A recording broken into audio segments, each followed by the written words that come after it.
Vale, anirem començant ja la taula rodona de la tarda. Ara la taula no em tenim posat al debat, és estratègies sindicals en temps de pandèmia. Estem en una crisi econòmica i social molt forta, comencen a haver-hi tancaments i encara centenars de milers de treballadors que estan en situació d'ERTO. Molts d'aquests ERTOs, una vegada surten de la situació de temporalitat, s'acaben convertint també en EROs. I després de procediments d'acomiadament col·lectiu a la banca, on s'estan en l'estat espanyol possiblement ens desplegant durant l'any 19.000 llocs de feina, l'automoció, el comerç, amb un ERO molt gran que després potser era la Bartra, després podem preguntar per això, que és l'ERO d'AQM amb 1.000 acomiadaments, un 20% de la plantilla d'estats espanyols.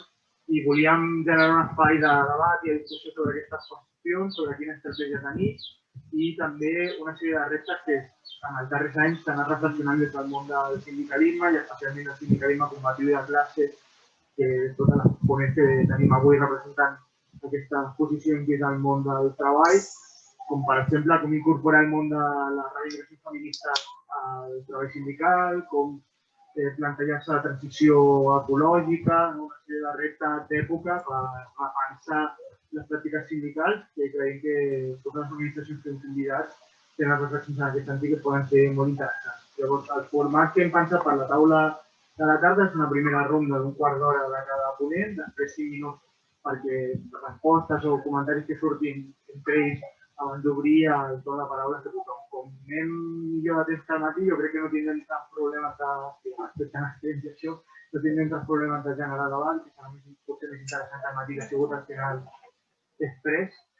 I res, com presento qui parlarà ara, són la Marta Minguilla de la CGT, el Marc Casanovas de la IAC i tenim per connexió, igual que aquest matí teníem per conferència el Brais, tenim a l'Ainara Plazaola, que és del Sindicatela d'Euskal Herria i en concret és la responsable de Medi Ambient.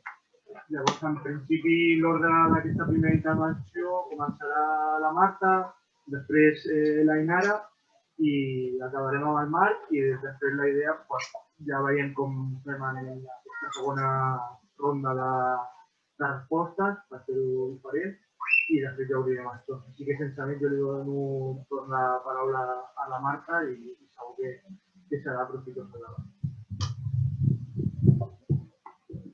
Farem una mica per parlar amb les paretes.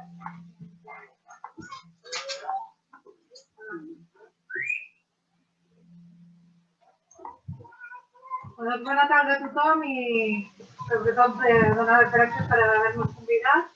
Aquests debats són molt necessaris, especialment en els temps que vivim, que hi ha molts casos.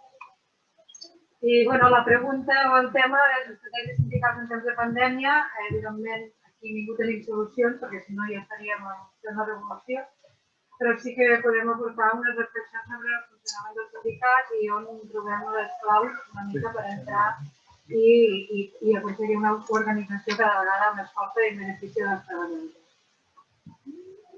Si parlem d'estratègies, jo el que diria que si parlem de pandèmia, però que en el fons són les mateixes que abans de la pandèmia. Això salvant el model laboral, que és evidentment canviant i que ja s'havia iniciat abans, però que la pandèmia ho ha accelerat, no? Parlem de l'economia de plataforma, d'aquestes noves formes de contractació que ens aïllen, etc. Però quan dic que són les mateixes, ho dic posant el context de la situació on estem, no? O sigui, partim d'uns factors que són els mateixos, el descrèdit del sindicalisme. Ara fa poc en un debat vaig veure que s'havia fet una enquesta sobre l'opinió sobre el sindicalisme i era un 3,7 sobre 10. Per tant, hi ha un descrèdit, evidentment intencionat i que fa molts anys que dura. Aquest descrèdit porta a... hi ha molts els mitjans de comunicació l'amplifiquen. Està generat per aliances com organismes que se li diuen sindicats com comissions i UGT, que són tallafocs de la ràbia del treballador i treballadora. El descrèdit també fa que les victòries que tinguem no s'amplifiquin i no es comuniquin i aleshores tenim com una sensació de pèrdua constant. Després també la situació contextual que tenim, que s'ha accelerat amb la pandèmia, l'augment de l'atur, que no està relacionat amb l'augment del conflicte laboral, encara que això no és massiu. A Catalunya ara mateix tenim un 13% d'atur, un 45% d'atur en joves.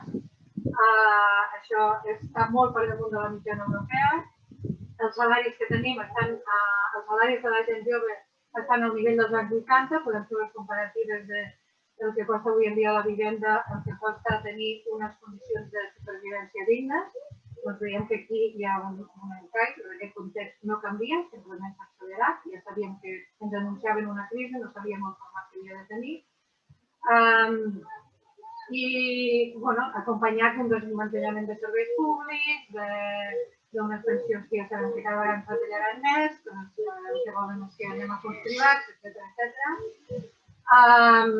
I davant d'aquest panorama, algunes reformes laborals que han anat el camí, perquè aquestes acomiadaments i tancaments d'empreses no s'hagin de justificar. I davant d'aquesta pregunta ens hem de fer... Moltes vegades ens preguntem quin futur deixem davant de tot això, si no actuem, però és que ja no és quin futur deixem, és quin present volem, que és la vida dels nostres àvies, dels nostres avis, que els desnonen i ja reben cada vegada més els efectes, o sigui, de la gent que convivim, els efectes d'aquest assalt dràstic del capital. I aleshores, no podem partir de la cultura de l'esperança, d'aquest realisme màgic, de que vindran les coses, ens hem de plantejar què ens toca fer com a sindicat. I com a sindicat, partint del realisme, dels sindicats que els anomenem combatius, perquè intentem buscar altres estratègies, realisme és veure on estem situats, i en aquest moment estem situats en una acció més aviat per la resistència i no pas per la transformació. Estem intentant resistir, conservar uns mínims que tenim. Clar, això no és el que volem tirar endavant i volem fer propostes de canvi i canvis de model perquè ens beneficiem de tots. I si aconseguíssim una organització realment potent de treballadores, ens podríem plantejar, de fet, en casos ja s'ho ha plantejat i en alguns casos s'ha tirat endavant, però clar, necessitem forces i aliances per plantejar nacionalitzacions, col·lectivitzacions, etc. d'empreses que es plantegen tancar, tot i que sabem que tenim beneficis. El poder sí que té clar quines estratègies seguir i les estratègies sí que s'han accelerat en temps de pandèmia, les estratègies de fragmentar-nos i aïllar-nos i ara més amb una llei del teletreball que aconseguirà això, que assumim a més els costos laborals i que ens aïllaran i que aconsegueixen el que volen ells, que no ens organitzem. El que passa és que no podem perpetuar-nos tampoc, igual que no podem estar en aquest realisme màgic de la cultura de l'esperança, tampoc podem caure en el desànim i hem d'adonar-nos que encara nosaltres, i esperem augmentar, exercim de contrapoder. I exercim de contrapoder, i em sembla moltes vegades que no, però per exemple, aquest hivern, no fa gaires mesos, hi va haver a Amazon unes eleccions per tal de decidir si es podien organitzar sindicalment. I Amazon, un monstre com és el d'Amazon, que sembla que no li fem por, va fer unes estratègies, i fins i tot, parlo dels Estats Units, va intentar incidir amb el trànsit, diguéssim, i va fins i tot demanar que reduïssin el temps de vermell del semàfor està vermell perquè els cotxes no estiguessin tan aturats i així no es pogués fer la discussió de carrer. Llavors, clar, si ells van a buscar aquest tipus d'estratègies és que sí que estem exercint de contrapoder. El que passa que el tema és com augmentem aquest contrapoder, perquè realment és difícil. És difícil i des dels sindicats combatius no tenim clar quina és la manera. És crear conflictes. Però, tot i així, aquest model de crear conflictes, tot i les dificultats que té, perquè no és fàcil, és molt més fàcil en un model tradicional relacions de treball. En una empresa que la ubiquem, és molt més fàcil que no pas en una plataforma, una economia de plataforma on venen que tothom és empleat de si mateix i la cultura aquesta del fals empresariat, etc. Aleshores, quan parlem de crear conflictes, parlem d'organització. O sigui, crear conflicte no el crees des del res, no? I aquí està el sindicalisme. El sindicalisme, quan t'organitzes, què t'aporta? T'aporta solidaritat de classes, t'aporta estratègia, t'aporta cultura sindical i això lligat a la formació. I ara, per exemple, moltes vegades segurament sentiu parlar des de l'òptica de Barcelona, jo vinc de Reus, i el sindicalisme no és per personalitzar-ho, no? Però a vegades,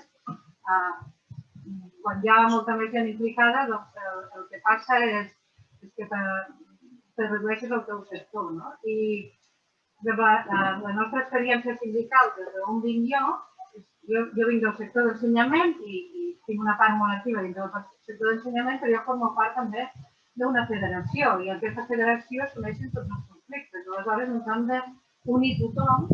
Ara mateix ja posava l'exemple, a Reus i a Tarragona, les treballadores de l'ACIM han iniciat una vaga. Són dues botigues que hi ha, una a Reus, que la volen tancar, per tant aquestes treballadores el destí és acomiadar-les, i les de Tarragona modificar substancialment les seves condicions de treball. Modificar substancialment les seves condicions de treball vol dir retallar-les i precaritzar-les. Aleshores, en la via aquesta de buscar esperança, de buscar esperança i guanyar també col·lectivament, doncs hi ha el tipus d'organització sindical. Perquè parlant amb les aquests dies, a mi el que em motivava molt era veure com unes persones que no sabien mai organitzar, quan han vist que s'hi juguen la feina és quan han passat a l'acció. I aleshores hem trobat un sindicat que té una trajectòria i les ha acompanyat amb la formació, amb els recursos, amb socialitzar-ho. Això és el que t'aporta, socialitzar. I també aprendre i formar-nos, perquè la formació és vital. Una de les apostes estratègiques, jo crec, on creiem i apostem molt des del sindicat, és la formació, perquè no és el mateix. Quan ja detectes que des del poder, des dels recursos humans, hi ha certa por, quan entra a la CGT hi ha certa por, com que hi ha altres sindicats que obrin el conflicte, doncs, clar, moltes vegades l'actitud és callar, quan encara no creus que tens suport mutu, doncs calles perquè creus que si duraràs més i tu t'estàs salvant. I és el contrari, quan tenim moltes experiències, tens que enfrontar-se, i també hi ha moltes opinions sindicals, que no vull amagar. Però el fet que tu vagis allí informada i presentes les contrapropostes, seria fàcil diferent i que canviïn d'estratègia o canviïn els plans que tenim de l'estratègia. Per això, el sindicalisme estem per això, perquè hi ha una eina de classe i que ens la creiem tots. Què ha passat ara durant aquest temps de pandèmia? Doncs a la primera fase de la pandèmia nosaltres pensàvem que quan arribaria al final dels zeros, etc., doncs baixarien molt les afiliacions, perquè, clar, vas a pagar el que és imprescindible, però el que creus que és superflu, encara que estàs dient no hauria de ser superflu, però el que creus que és superflu. I ha passat l'efecte contrari. Ens adonem que hi ha moltes empreses que la gent s'ha donat el joc de comissions i UGT, que són els que formen part del comitè, i que moltes vegades fan aquest pacte social amb l'empresa, s'han adonat d'aquesta dinàmica i han recorregut a nosaltres. I moltes d'aquestes persones ens van dir que no, clar, des de tindre unes directrius que ens indicaven el que havíem de fer i quan havíem de callar i que no, amb vosaltres i hem après un ofici a funcionar i a defensar-nos davant de l'empresa. Per tant, la formació és clau per enfortir també l'organització. El desfet del sindicalisme no se'l guanya fàcilment perquè hi ha una magnitud de mitjans, però se'l guanya en el dia a dia, en l'acció que dues a terme el dia a dia. I per això segurament hi ha aquesta correlació d'augment d'afiliació. Augment d'afiliació no és res, sinó és augment de l'organització. No tenim moltes afiliades o afiliats si no hi fas la cohesió organitzativa i també comuniques aquesta necessitat d'anar més enllà del teu sector, doncs tampoc aconsegueixes tirar molt endavant amb l'organització. A hores d'ara hi ha poques opcions de sortir-se'n de tot això. Ha passat el temps de treva dels ERTOs i l'única manera de... O sigui, amb les reflexions que fèiem a l'inici, quan va començar el confinament, tots teníem aquests eslògans, la nova normalitat ens ha d'afavorir tots i totes. A hores d'ara ja sabem una sèrie de coses. Que la nova normalitat va a matxacar-nos encara molt més. Que la nova normalitat serà en funció, la crearan a partir d'aquests fons europeus que venen i que ja s'estan intentant repartir tot el pastís, doncs seguint els mateixos models, però encara precaritzant-nos més. Però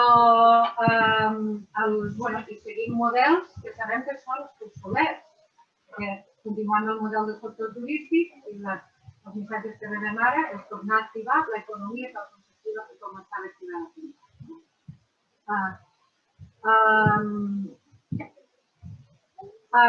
una de les coses que també crea esperances és això. Ara parlava de les treballadores de les IEM, però n'hi ha molts altres col·lectius i a més molts col·lectius són de dones. Vull dir que quan parlem de com entra el feminisme, que entri una dona no vol dir que entri el feminisme, però evidentment quan entra una dona en un sindicat combatiu, doncs sí que hi ha aporta generalment una altra visió de les coses i ens adonem com altres col·lectius que ara s'han organitzat, per exemple, també dintre, no solament dintre de la CGT, però dintre del sector d'ensenyament, el de les tècniques especialistes d'educació infantil, doncs són elles que s'han vist atacades, s'han vist més precaritzades, perquè estan més precaritzades que mestres i professors, i han vist que s'hi juguen el lloc de feina, i també han passat a organitzar-se. Això què vol dir? Que moltes persones que creiem, o sigui que sense l'il·lusionisme màgic, però que tothom portem dintre un element de militància. O sigui, moltes persones que no hi has parlat mai de política, no hi has parlat mai d'organització i que el sindicat el veien molt lluny, doncs veiem que en el moment que estan en conflicte és quan treuen un potencial increïble i també aporten moltes coses al sindicat, perquè moltes vegades amb la dinàmica del dia del sindicat, que és una de les coses que moltes vegades s'han de superar amb els conflictes, perquè parlem de l'assemblearisme, evidentment són aspectes bàsics de funcionament, però alhora tenim molts límits també dintre de les organitzacions que tothom coneixem. Ara no entraré en les dificultats, però veiem que també porten una creativitat a l'hora de lluitar, que és molt interessant ara, perquè estem en temps de pandèmia, estem en temps de món virtual i hem de buscar maneres creatives. Organització vol dir això també, és entre totes saber trobar les escletxes i saber trobar aquest moment. Si tu ja tens l'organització, en un moment donat no ho pots planificar tu, és evident. Però sí que el moment que hi ha la guspira, en el moment que salta un conflicte que ens vincula a tots i totes, si tens ja l'organització darrere, aleshores tens molta força per combatre. I aquí, en l'aspecte aquest de buscar estratègies, és en el moment que hem d'estar units. Quan planegem vagues, per exemple, perquè quan diem la nostra manera és d'anar a conflictes. La forma més alta del conflicte és aturar la producció. Però no ho pots muntar una vaga així com així, has de buscar una estratègia perquè hi hagi uns guanys. I crear estratègies, això, és estar al sindicat, entre totes buscar quina és l'estratègia que debilita l'enemic. Ara posaré un exemple molt clar i molt bàsic. Fa 2 anys vam fer la vaga de cacaulat. La vaga de cacaulat, quan analitzes com muntes aquesta vaga, què busques? Quin producte tenen? Saps que tenen un producte caduc. Aleshores, si tenen un producte caduc, tu saps que bloquejar les entrades i sortides d'aquella fàbrica és l'eina que farà mal. Perquè si no poden entrar material, no poden treure, perquè caduca, genera pèrdues, no poden distribuir, etc. Això no és el mateix que la quema. Si bloqueges la botiga, la tanques, aquell dia no tenen producció, però no és el mateix, no socialitzes de la mateixa manera que en un espai com era el cacaulat.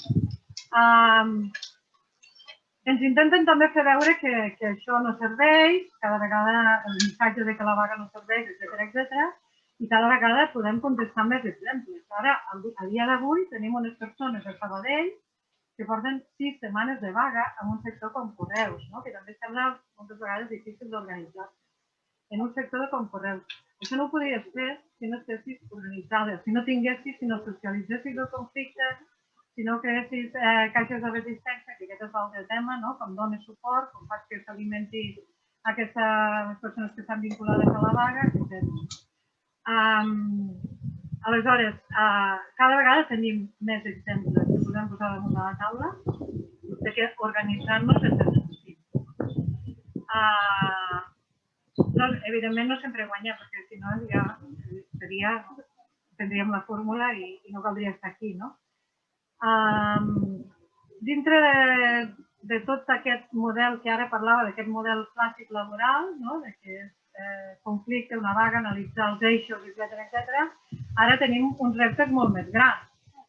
Els reptes molt més grans que ens venen estan relacionats amb totes les crisis que s'estan obrint, que estan completament obertes. La ecològica no la podem desvincular de cap de les maneres, perquè està relacionada amb tots els models de producció i, evidentment, el sindicalisme ha de fer una actualització del seu debat i entrar cap al tema, i aquí sí que necessitem aliances, si no ens en sortim, que és el tema del repartiment de la riquesa i la reducció del treball. Però aquest repartiment de la riquesa i la reducció del treball ha d'estar vinculat als guanys de les empreses. És a dir, no podem fer una reducció de jornades amb els fons europeus, que són fons que ja sabem que qui els pagarà, els pagarem nosaltres. Nosaltres repartir la riquesa vol dir repartir els beneficis de les empreses. I ara, doncs, clar, tenim uns paranys oberts molt complicats i que crec que des del sindicalisme s'ha de fer un esforç molt gran per buscar estratègies noves de cara a enfrontar-nos a aquesta onada tan bèstia que ens vol desahuciar de la vida literalment, i crear consciència de que això també va sortir l'altre dia aquí a més. Una de les noies que parlava amb mi em deia: és que jo porto 17 anys treballant aquí. M'han dit tota la vida, m'han dit que jo era formar part de l'empresa, que som un equip. I l'altre dia vaig rebre un correu que m'acomiadava. I llavors elles se n'han encarregat, això és un centre comercial, d'anar a les altres botigues i dir: avui soc jo, però demà seràs tu. I amb això, és que la pandèmia, diguéssim, no cal que digui quatre característiques, però el contagi sindical sí que és una eina per sortir-nos. I el contagi es fa no tan sols de les persones que estem ja una mica sensibilitzades sobre el tema, sinó amb aquestes adhesions del dia a dia de persones que fins ara no s'han trobat que necessitaven. y un hecho aquí, porque no sé si ¿no? Y después ya me llamo Brenda.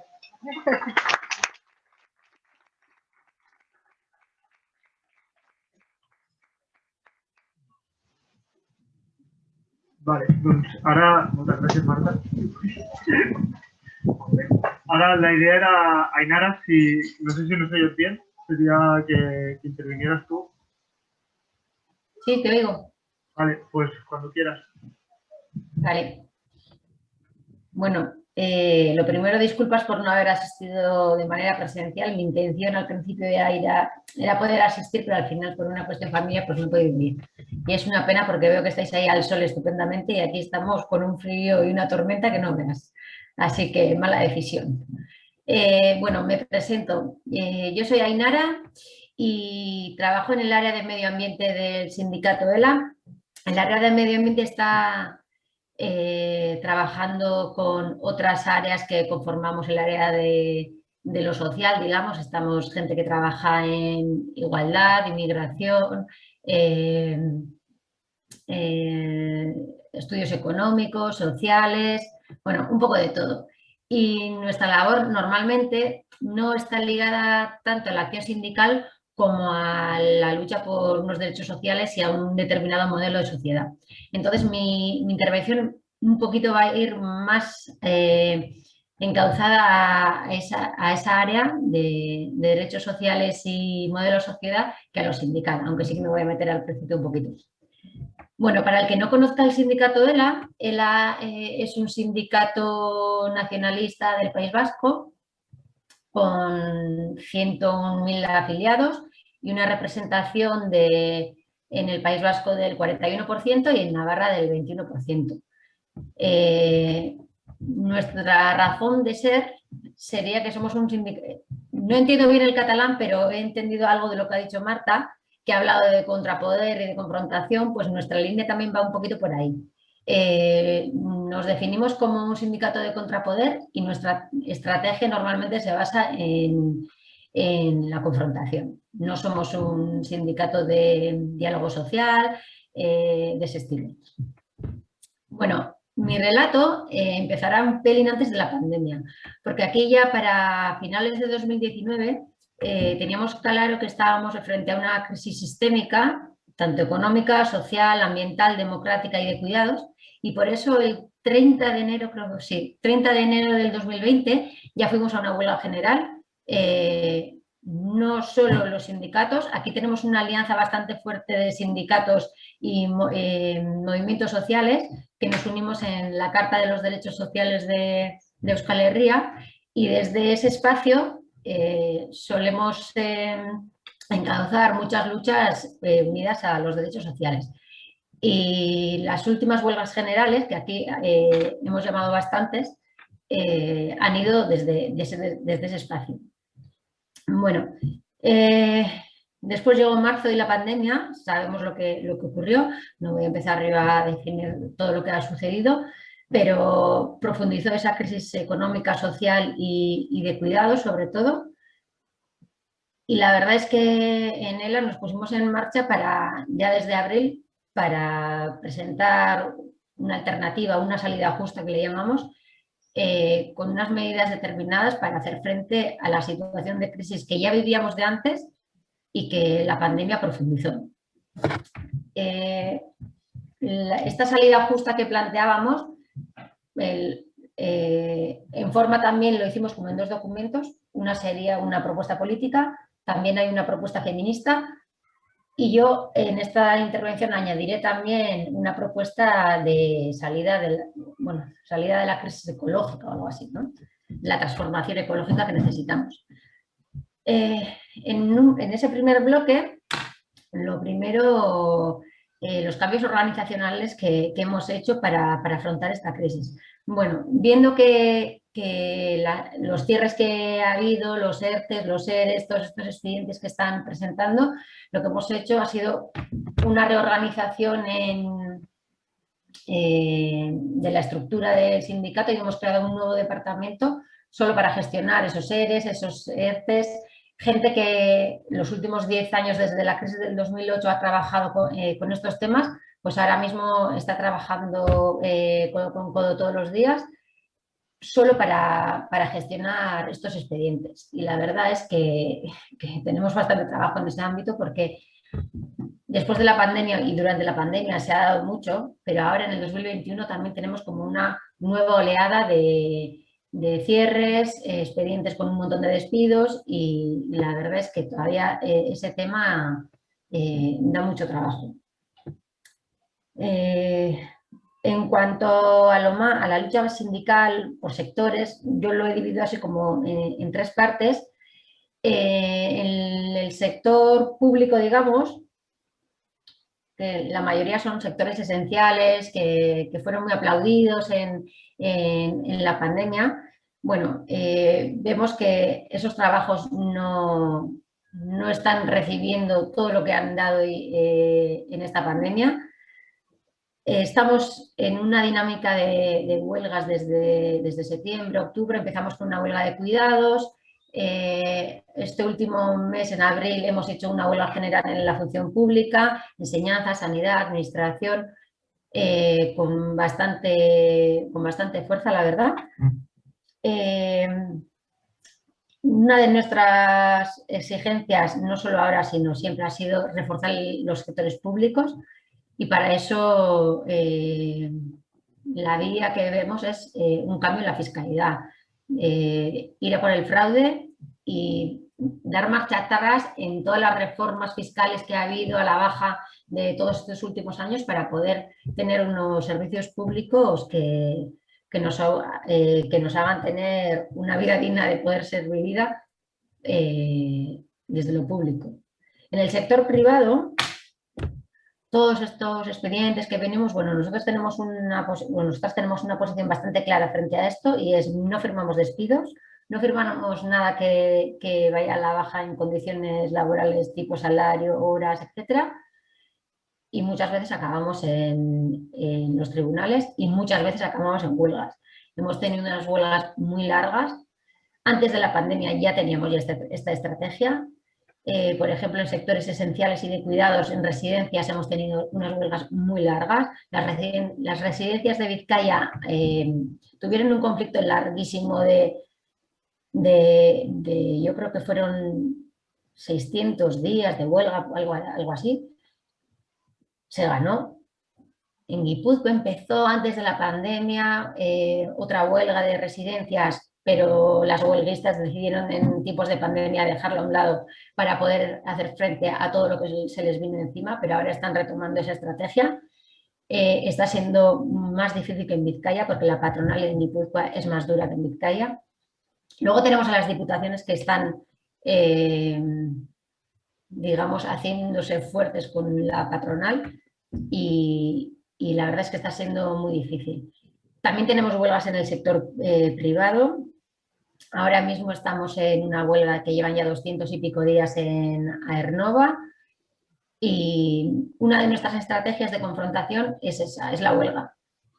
¿Cómo se soporta una huelga de 600 días, de 300 días, de 200 días? Tenemos una caja de resistencia que es una caja solidaria que cada persona afiliada a ELA, de la cuota de afiliación, un 25% va a esa caja de resistencia y esa caja de resistencia es para las huelgas de todo el sindicato. O sea, es una caja de solidaridad para eso. Y eso es lo que nos da mucha fuerza. Decía Marta, hablaba de... Es que no he podido seguir mucho porque mi catalán evidentemente no es muy bueno y mi entendimiento, pues he ido pillando cositas, pero estaba hablando de organización y de afiliación y para nosotras es imprescindible esa organización y esa afiliación y en esa confrontación y en esta estrategia de huelgas es imprescindible la afiliación para la caja de resistencia y para que esas huelgas lleguen a buen puerto. Esto sería la estrategia sindical que estamos siguiendo. Bueno, ya la estábamos siguiendo de antes, pero ahora se ve reforzada en esta situación de doble crisis. La sistémica que llevábamos de antes y la reforzada por la pandemia o la que ha profundizado la pandemia. En cuanto a medidas sociales, bueno, tenemos claro que lo que hay que poner en el centro son los derechos de las personas y no el capital. Para eso vemos imprescindible garantizar prestaciones a las personas para que puedan llevar una vida digna. Aquí tenemos un sistema de renta de garantías tanto en el País Vasco como en Navarra, porque su ámbito de trabajo es el País Vasco y Navarra. No voy a meterme mucho en este tema ahora porque luego en la propuesta feminista sí que lo voy a hablar un poco más. Pero bueno, hablamos de garantizar renta, de garantizar vivienda, de prohibir desahucios y cortes de suministro por causas económicas, de regular precios de productos y servicios esenciales, bueno, todo este tipo de cosas que hemos visto que en la pandemia la gente pues, lo ha pasado muy mal. Luego otro punto importante y que estamos profundizando en este tema en varios ámbitos es la relocalización de la economía y la soberanía económica y social. Creemos que hay que incrementar empleo en sectores que sostienen la vida y normalmente no suelen ser la economía o el mercado internacional, sino los sectores esenciales. Desarrollar sectores que son socialmente y ecológicamente necesarios, que esto también lo ampliaré un poco más tarde. Reducción de jornada a las 35 horas para repartir el trabajo, alianzas sociales como las que tenemos en la carta, porque creemos que es una estrategia primordial para poder llevar esas luchas adelante. Solo los sindicatos no podemos hacer esto, necesitamos de toda la sociedad y también acabar con la brecha salarial. Y hablando de la brecha salarial, os contaré un poquito en esta salida justa que hablábamos de que la salida tiene que ser feminista, pues las propuestas feministas que hemos hecho para la salida de la crisis. Bueno, hablaba antes de garantizar ingresos y en este punto profundizo un poco más ahora. Pedimos las mejoras de las prestaciones para que se igualen al salario mínimo interprofesional. Que el salario mínimo sea de 1.200 euros. Lo voy diciendo así en carrerilla porque, por ejemplo, la huelga general también iba por ahí. La huelga general vino de la alianza que teníamos con los pensionistas que estaban reivindicando los 1.080 euros de pensión y esa reivindicación también la hacemos nuestra. Y aparte, pues complementar tanto ERTES hasta el 100% del salario, complementar las prestaciones por desempleo, complementar las pensiones hasta el 1.080, tener en cuenta que hay una brecha de pensiones importante también y eliminar la brecha salarial en sectores feminizados, por ejemplo. Tenemos un ejemplo de huelgas muy importante que el año pasado, antes de la pandemia, se hizo como muy profunda y es el sector de la limpieza. En el sector de la limpieza la brecha salarial es muy evidente. La parte del sector que se dedica más al espacio público, a la calle, la limpieza diaria, está muy masculinizado y tiene unas condiciones mejores y unos salarios mejores que el sector o el subsector de limpieza feminizado, que es el que está en el interior, en el ámbito más privado, en oficinas de la administración pública, en locales, qué decir del sector de las trabajadoras del hogar. Es un sector que la brecha salarial es muy evidente. Es un ejemplo muy claro de dónde está el camino a seguir para conseguir que esa brecha salarial desaparezca. También el punto de poner la vida y los cuidados en el centro. Hablamos de cuidados, hablamos de dependencia, que sea un derecho subjetivo, que sea cubierto por el sistema público, que sea universal, que sea gratuito. La equiparación de las trabajadoras del hogar. Hablamos de la brecha salarial en limpieza, hablando de trabajadoras del hogar. La situación es muy mala. Exigimos que se equipare su trabajo al del resto de las trabajadoras, integrarlas en el régimen general de la seguridad social, en el estatuto de los trabajadores, derogar la ley de extranjería y en ese ámbito justo de las empleadas de hogar, por ejemplo, es primordial porque las personas que están en una situación irregular por esta ley son mucho más vulnerables a sufrir explotación laboral. De modo que esta ley, derogándola, por lo menos podríamos tener otra vía u otras opciones para que no haya esa explotación, o por lo menos podamos luchar de otra manera. También hablamos de reducir jornada a las 35 horas, no solo en este caso para repartir trabajo, que era lo que decíamos antes, sino para la corresponsabilidad de los cuidados, y también más medidas de conciliación. Y como siempre recalcamos en todos los ámbitos, fortalecer los servicios públicos y una fiscalidad más justa para tener esos servicios públicos más garantizados y más desarrollados, y con más empleo público de calidad. Y el tercer bloque que quería comentar, que es más el que suelo trabajar yo diariamente, es el bloque de la transformación ecológica que necesitamos. Bueno, ya la crisis ecológica viene de mucho antes de la pandemia, evidentemente, pero la pandemia ha demostrado que en esos 2 meses que han estado un montón de sectores parados, los sectores esenciales no son los que generan cambio climático, todo lo contrario. En el momento de confinamiento domiciliario de estos 2 meses más fuertes, las emisiones de gases de efecto invernadero se redujeron en un 25%. No solo aquí, hasta en China se redujeron en un 25%. Después ya, al normalizarse la actividad, han vuelto a los niveles normales o anteriores, y ha desaparecido esa mejora. Pero bueno, se ha visto que los sectores esenciales son en realidad los que no generan ese cambio climático. Esta reflexión que hacemos de la necesidad de transformación, en ella ya la estamos trabajando ya desde hace ya algunos años. Yo recuerdo la primera reflexión así potente, la empezamos en el 2013, que ya se veía venir una crisis de semejante envergadura. ¿Qué pasa? Que en aquel momento veíamos que iba a haber un cambio, que necesitábamos un cambio, pero no estábamos en esta situación. Pero bueno, ya la reflexión que hacíamos y las conclusiones que sacábamos nos han valido también ahora. En aquel momento, la alternativa o lo que queríamos lograr, no solo en el sindicato, sino también a nivel de modelo de sociedad, era reducir los sectores que son socialmente y medioambientalmente insostenibles. Y esta pandemia pues, ha demostrado que son los que tienen que tender a desaparecer. Sabemos que ese cambio va a venir sí o sí, o sea, que no es cuestión de querer o no querer, sino que este cambio ya se está acercando y cada vez lo vemos más claro. Y este último año, los sectores que han entrado en una crisis más potente son esos sectores, precisamente.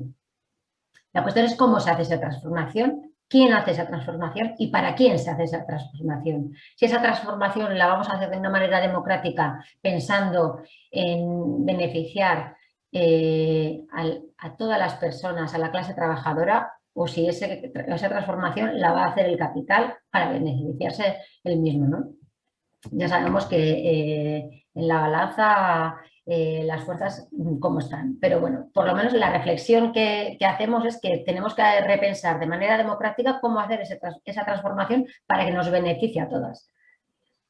También sabemos que esto implica una pérdida de empleo, es decir, habrá sectores que desaparezcan, habrá sectores que se reduzcan, pero también habrá sectores que crearán empleo para hacer esa transición, ¿no? Habrá gente que perderá empleo en unos sectores, pero bueno, va a haber empleo en otros. ¿Qué pasa? Que estos empleos, cuando se pierdan, no se van a crear automáticamente. Entonces necesitamos un sistema de protección social bien fuerte, que sería todo el sistema de garantizar bienestar, todo el sistema público que comentaba yo previamente, ¿no? Y los sectores emergentes, ¿qué va a pasar con estos sectores emergentes y cómo creamos ese empleo? Bueno, pues hicimos un análisis cuantitativo así importante y llegamos a la conclusión de que en el País Vasco, en la comunidad autónoma, se podrían generar 90.000 empleos de este tipo, ¿no? Pues llámale empleo verde, empleo climático, entendemos de los sectores de los que estamos hablando, ¿no? Pues serían renovables, construcción, no la construcción tradicional, sino la renovación, la revitalización de edificios o la eficiencia energética, estaría la agroecología, la gestión de residuos, estaría el sector forestal, el sector del agua, bueno, este tipo de sectores. Entonces, en la Comunidad Autónoma del País Vasco se cuantificaban 90.000 empleos y en Navarra 20.000. Es un buen número de empleos y además con todo el beneficio que acarrean el desarrollo de esos sectores, sin olvidarnos del decrecimiento que va a haber en otros sectores que son los que en realidad no son esencialmente o socialmente esenciales ni sostenibles, y ahora en la pandemia hemos visto que, bueno, sin varios de los sectores que estamos comentando, pues también se puede vivir de otra manera, evidentemente, pero se puede hacer. Esto ya lo llevábamos haciendo ya antes de la pandemia. ¿Qué hemos hecho en la pandemia? Bueno, pues hemos propuesto este tipo de salidas para la crisis ecológica o la emergencia climática, o bueno, llámale X. Y ahora, en el 2021, pues estamos en una nueva encrucijada.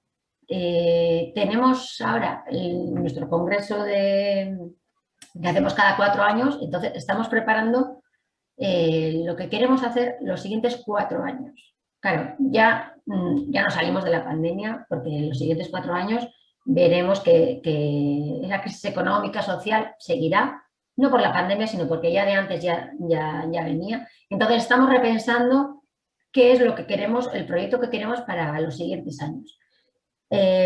Ahora mismo vamos a hacer otro análisis sectorial que ya hicimos hace 5 años, lo vamos a rehacer, pero desde otro punto de vista. Ya no nos sirve, van a decrecer algunos sectores, van a crecer otros, va a haber más empleo de un tipo, va a haber menos de otro. Bueno, ya no va a ser un análisis tan cuantitativo, sino más un cambio de modelo, porque vemos que lo que decíamos en el 2013 que iba a pasar es que ya está pasando. Entonces, ahora lo que queremos saber es cómo se tienen que transformar esos sectores para ser más sostenibles desde el punto de vista económico, social y medioambiental. No estamos hablando solo del modelo medioambiental.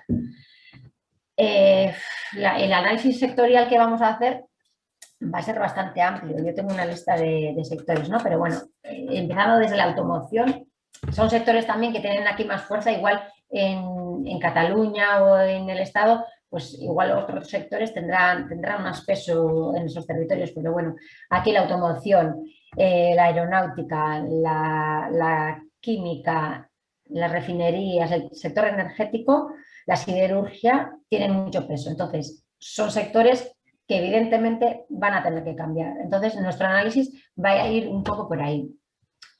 No sé cuánto tiempo llevo, porque iba a poner cronómetro y se me ha olvidado darle a empezar. Así que tú me dirás. Vale, no, nada, en 2 minutos acabo. Pues bueno, todos estos sectores los vamos a analizar para ver realmente, ya viniendo un poquito a tierra, cómo van a cambiar o cómo se deben cambiar para esta transformación. También tenemos claro que esta vez la cuantificación de los empleos va a ser una pérdida de empleo neta, de modo que esa protección social es más importante que nunca.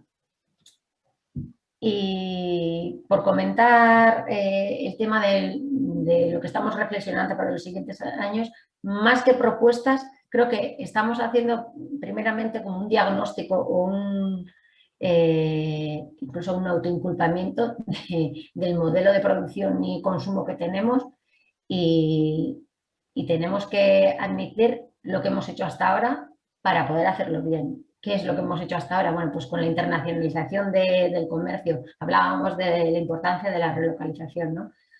Hay que admitir lo que hemos generado estas últimas décadas. Es decir, aceptar que hemos expoliado otros territorios, que los productos que consumimos y recorren miles de kilómetros generan cambio climático, que a cambio les devolvemos condiciones laborales cercanas a la esclavitud y un montón de residuos que aquí o no somos capaces de gestionar o no queremos gestionar y se los mandamos de vuelta, y que eso hay que cambiarlo ya.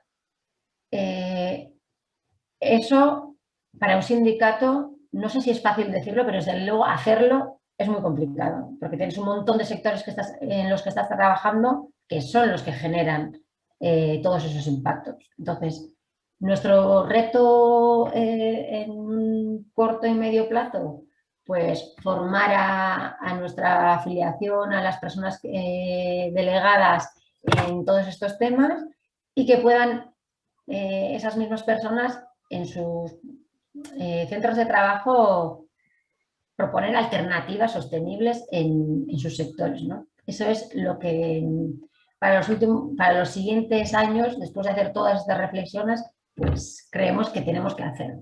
Y mucho más que habrá que hacer, porque la situación, la verdad, no se ve un futuro muy halagüeño.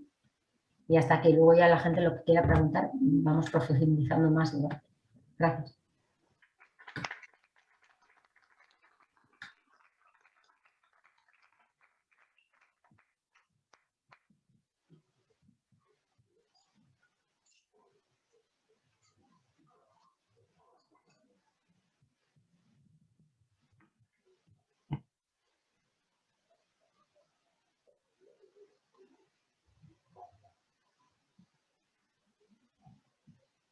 Doncs començant per al final, és a dir, per l'aportació de la companya d'Ela, aquí tenim una enveja molt sana del tema de la Carta de Drets Socials, allò de situar horitzons estratègics.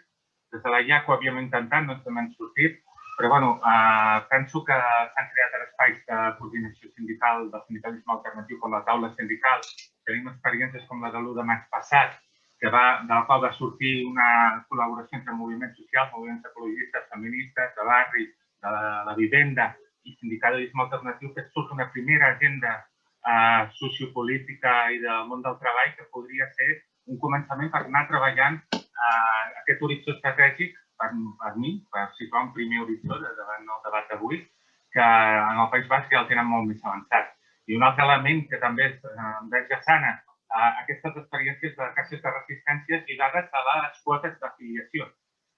És a dir, no generar la caixa de resistència quan hi ha el conflicte, sinó que em sembla que en el cas d'ELA, sinó que em corregeixi la companya, ja ho tenen incorporat en la pròpia quota d'afiliació. I això és una tremenda arma de poder sindical.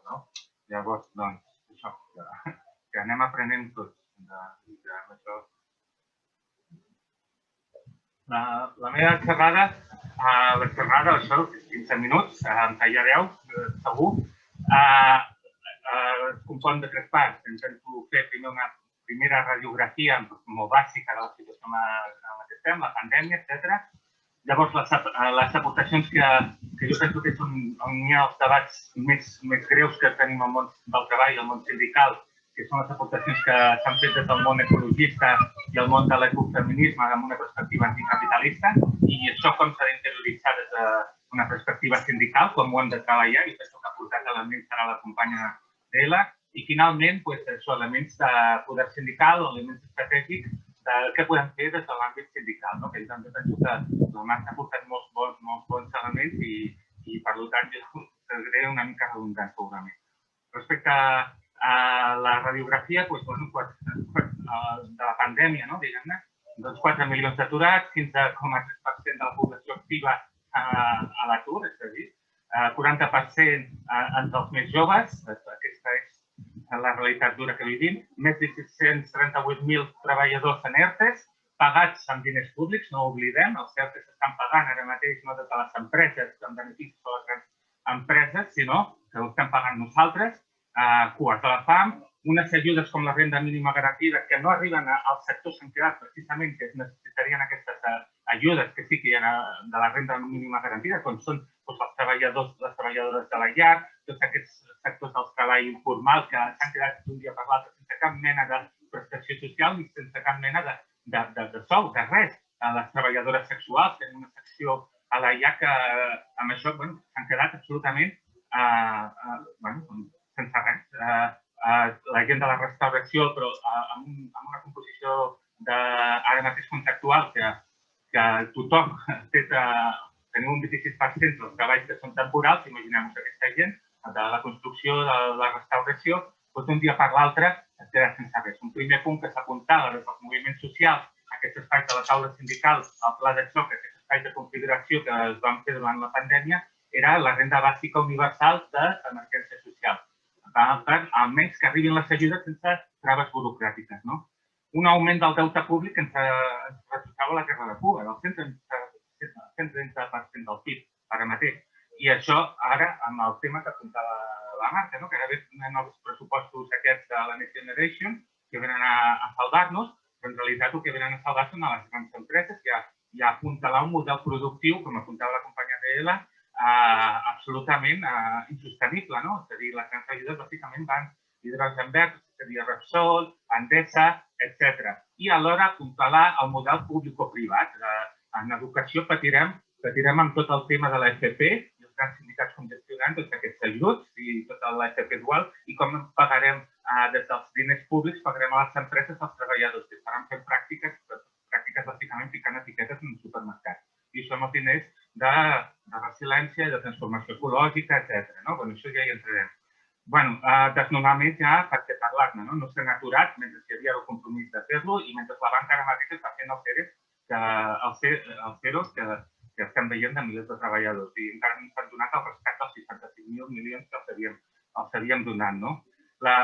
I mentrestant, les grans centrals sindicals, de concentració social, és una estratègia que podria ser legítima, però ja en discutirem, no han forçat el govern ni a defensar les pensions de jubilació. Sabeu que ara mateix la reforma de jubilacions que s'estan plantejant s'estan parlant d'una motxilla austríaca en llei de jubilació, és a dir, a través de convenis d'empreses, on els grans sindicats seran còmplices necessaris de crear pensions privades en les empreses.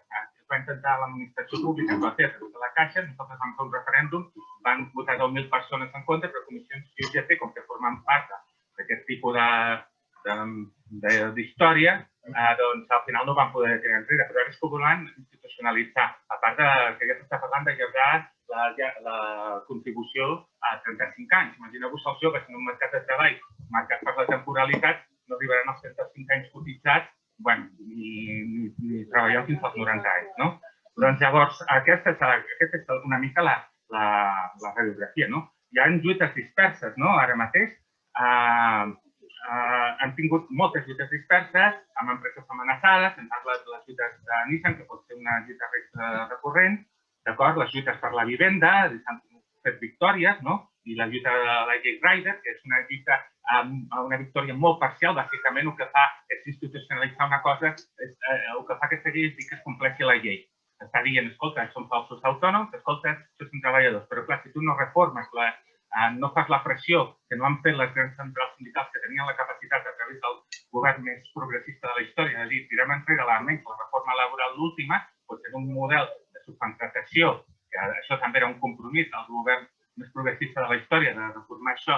Si no tires aquesta subcontractació i aquesta precarietat, et trobaràs ara que una miriada de subcontractacions, de falses cooperatives, perquè ara a través de han desterrat la figura del fals autònom, entre cometes, només en un sector, com si l'economia de plataforma només fos per riders, i, a més, això amb un mercat de treball que el que farà no és una solució, diguem-ne. Però, bueno, ha estat un fruit d'unes victòries i unes lluites i de 47 sentències que han dit que s'ha de complir la llei.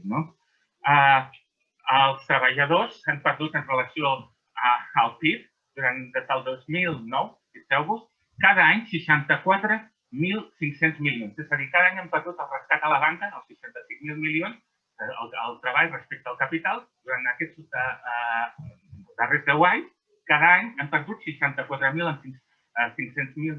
500 milions. S'entén? Sí, rescat a la banca són 65.000 milions que ens deuen, doncs no, cada any el treball ha perdut això. Això per ficar una mica la radiografia d'on estem. És cert que s'ha fet un increment de la despesa social durant la pandèmia, però el tema és això, que assenyalaven les dues companyies companyes, si això no va lligat amb reformes fiscals, el qui paga la factura són aquests 64,5 milions que estaven dient del treball. No s'ha fet cap mesura de fiscal extraordinària que obtingués del gran capital i de les grans fortunes de la banca o dels terratinents una part dels recursos necessaris. 117.000 milions públics han anat a salvar les grans empreses i a alliberar amb beneficis alliberant-les de les seves obligacions salarials, etc. I ara, doncs, què ens trobem? Els EROs, ara comença a traduir-se tot en EROs, com funcionaven les companyes, i els 2 primers mesos del 2021 ens hem trobat amb un augment d'EROs de 1.993% respecte als 2 mesos de l'any anterior, del 1.993%. Llavors, això ens dona potser una mica la mesura del que ens estem enfrontant. No estem parlant de 2 mesos, d'acord? Llavors, clar, estem en el país, amb la taxa de temporalitat més alta, i això combina-ho amb el còctel de les pensions, d'acord, dels 105 anys de cotització, i que fa un 26%, però en aquest cas a les dones se'ls aplica un 74% d'aquesta temporalitat, d'aquest 26%. Ara entro al segon bloc. Ara, quines són les aportacions, els debats que jo penso que ens venen des dels plantejaments de l'ecofeminisme, des d'una perspectiva anticapitalista, que jo penso que hauríem d'interioritzar a partir de les últimes lluites que hi ha hagut, del moviment feminista, etc., per repensar una mica el sindicalisme alternatiu i el sindicalisme de combat. El primer és el concepte de classe. Jo penso que s'enriqueix tot aquest concepte, però partim primer de la primera impugnació que fan, que és el mateix concepte de producció dintre del capitalisme. Que el concepte de producció no considera les condicions prèvies perquè existeixi aquesta producció dintre del món capitalista. El que posa sobre la taula de l'ecofeminisme és les condicions prèvies, la naturalesa i el treball i una reelaboració del concepte de treball. És a dir, es tracta d'una noció, la del capitalisme, de producció molt empobrida i d'un anàlisi material incomplet que l'ecofeminisme trenca. Trenca la falsa dicotomia, ho dic perquè això per les estratègies sindicals té una importància central, després ho diré, entre producció i reproducció. Incorpora la natura dins de la perspectiva del metabolisme econòmic. Permet ampliar, per tant, la clàssica visió de les relacions de producció de forma espectacular. El concepte de classe i també el concepte de classe el genera lligat a la lluita. La clàssica tensió entre capital i treball, que estàvem parlant ara, que era un treball assalariat, que defineix la lluita de classe, s'estén a la contradicció entre el capital i tots els treballs de cures. Recordem que, jo ho entraré després, però 130 milions d'hores de treball de cures no remunerades a Espanya durant el 2018. És a dir, això respon a 16 milions de llocs de treball treballant 8 hores diàries. Això és el que hi ha que no està dintre del concepte de treball en el que ens movem ara les grans centrals, els sindicats del sindicalisme combatiu. No articulem aquesta realitat del treball. Doncs llavors això, ampliar el concepte de producció amb el concepte de reproducció és una de les grans aportacions que permet repensar el sindicalisme. Aquí el concepte de classe i els seus subjectes socials també s'amplia exponencialment, clar. Si no només els precaris, els empleats, tota l'experiència del que és una classe social en el sentit Thompson. La classe existeix quan les persones s'articulen sota una identitat diversa als seus interessos comuns. Però, clar, si no hi ha unes experiències compartides, si no hi ha una diversitat d'experiències que no es jerarquitzen, costa de construir aquesta identitat. Aquí les experiències es diversifiquen molt més de les experiències de classe. La falta, els empleats, la pobresa, la pobresa energètica forma part de l'experiència de classe. La salut ambiental, tot el tema del Covid, la falta de llibertat sobre el propi cos, la violència patriarcal o la violència racista, tot això ara enriqueix l'experiència de la classe i amplia exponencialment, front al model de produir, distribuir i consumir capitalista, que creix a costa de les persones i els ecosistemes. Què vull dir amb tot això? Incorporar aquesta diversitat d'experiències a la lluita sindical no és una trampa, no és cap trampa la diversitat, d'acord? És una necessitat vital precisament per afrontar la lluita de classes en el present i precisament no jerarquitzar, que a vegades ens passa una mica això. I, per tant, això ens remet a adaptar els marcs organitzatius a aquesta nova realitat. Llavors, tot el que s'ha assenyalat amb els problemes tota una altra perspectiva que incorpora l'ecosocialisme per pensar el món del treball ens remet també a noves estratègies sindicals. La primera és que no hi ha sortida dins del paradigma del creixement vigent, no?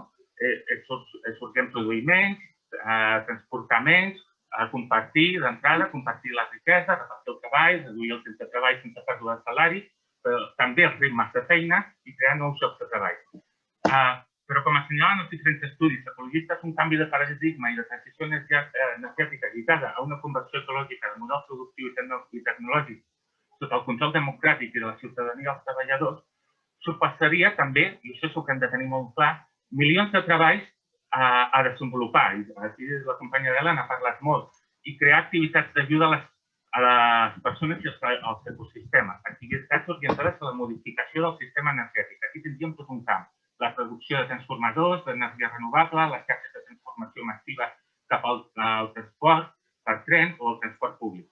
També necessitaríem desenvolupar un desenvolupament massiu d'activitats de serveis sense gaire petjada de carboni. Aquí estàvem parlant abans dels 130 milions d'hores no incorporades a la percepció del món del treball. Estem parlant de cures de primera infància, de persones discapacitades, de reinversió massiva en l'educació, en la salut. Tot això significa milions i milions de llocs de treball que es podrien reincorporar. I finalment, a nivell productiu, aquí una cosa que potser haurem de pensar entre tots, però és indispensable de créixer, inclús desindustrialitzar, tot i que en altres sentits una reconversió. És a dir, una reorientació ecològica suposaria el desmantellament de l'agronegoci, de tot el que és l'agronegoci, i per tant una reforma agrària, de la indústria càrnica, de la silvicultura productivista i la pesca industrial. Ara bé, tot això generaria també precisament una quantitat ingent de llocs de treball. Llavors, en resum, la reconversió de l'economia i la societat industrial implica reorganitzar els tres elements que ara mateix la composen. Una que és el treball el pensem des de l'ecofeminisme amb tota aquesta nova amplitud, d'acord? Per tant, hem de tenir una traducció a nivell sindical que després, els recursos naturals, és a dir, la natura, la relació amb la natura, que element ha de canviar, i també un tercer element que hauria de desaparèixer, que és el que ara mateix articula aquests tres elements del model econòmic, que és el capital. I per tant, això ens hauria de portar a aquest horitzó anticapitalista. Quin problema hi ha? Les falses sortides que s'estan plantejant, que són bàsicament un retorn al neokeynesianisme. La Confederació Sindical Internacional, el CSI, on participen molts dels representants del sindicalisme de concertació de l'Estat, declaraven en una resolució fa uns anys que calia una transició justa, que no posés en perill la competitivitat de les empreses i no exercís una pressió indeguda als pressupostos de l'Estat. Clar, això genera una confusió respecte a les tasques que tenim al davant. És precisament cal trencar amb un sindicalisme ambientalista i hem d'anar cap a un sindicalisme antiproductivista. I això ara mateix és un debat que no tenim madurat. Clar, això no hem de millorar les competències de les empreses, sinó transformar radicalment les formes de produir i consumir.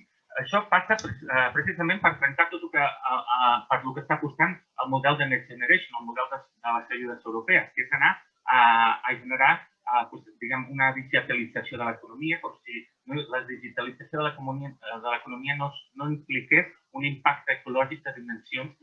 Tots els minerals, inclús també tot el que és el tema de la indústria de l'automòbil, de convertir-la a cotxes elèctrics, tot això és absolutament insostenible, perquè no només estem parlant dels pics del petroli, que ja hem arribat al pic del petroli convencional, o que en els propers anys arribaran el del gas o del carbó, sinó que els pics també afecten els minerals necessaris per fer aquestes bateries de cotxes, per fer tot el que són els mòbils, tot el que és aquesta suposada digitalització de l'economia que se suposa que és immaterial. Al revés, està lligada a un model extractivista i neocolonial. Per tant, aquest pacte nosaltres no el podem tornar a signar. I d'aquí entrem a les estratègies sindicals, faltant evidentment moltes coses, perquè ja veig que no tindré temps.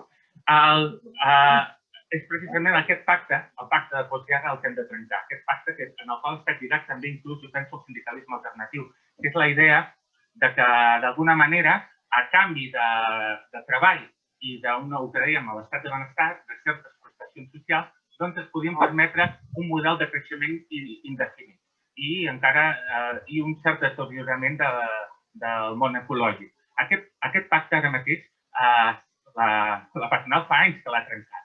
I nosaltres, molts sindicats, nosaltres no, però a vegades sí, molts sindicats actuant com si encara aquest pacte estigués vigent. Mesures de pressió al carrer per negociació, mesures de pressió per concertació. Aquesta estratègia clàssica per mantenir aquest pacte o per reactivar-lo. O la gran estratègia és reactivar-lo des dels fons europeus, la lluita perquè es pugui reactivar un model de creixement que generi molt més empleo, molta més ocupació, d'acord? I torni a garantir l'estat de benestar, però lligat al model de creixement absolutament insostenible. Aquest model productivista és insostenible, no és viable, el límit xoca amb els límits biofísics del planeta i, per tant, qualsevol idea d'industrialització en aquesta línia és absolutament inoperant. Llavors, això és el primer que hem de tenir clar. Llavors, aquest doble pacte que s'ha trencat ens ha de portar a la reflexió ara mateix de com funciona el capital i a partir de com ens organitzem. El capital ara mateix es valoritza en cadenes d'activitat, financiarització, extracció, fabricació, distribució. Això és com es valoritza. Com s'organitza? En empreses xarxa, això vol dir massiu filial, empresa principal, subcontrates, això ho sap molt bé la gent de la Nissan, proveïdors, distribuïdors, etc. I com es localitza? En districtes de treballadors, concrets, polígons d'oficines, polígons industrials, centres comercials, zones d'ocis, destinacions turístiques i, a més, actua internacionalment. I què fem els sindicats? El model sindical de representació i acció sindical, tant del sindicalisme alternatiu com de concertació social, com ens organitzem? Seguim agafats al centre de treball com l'única unitat bàsica a partir de les quals es configuren les nostres estructures sindicals.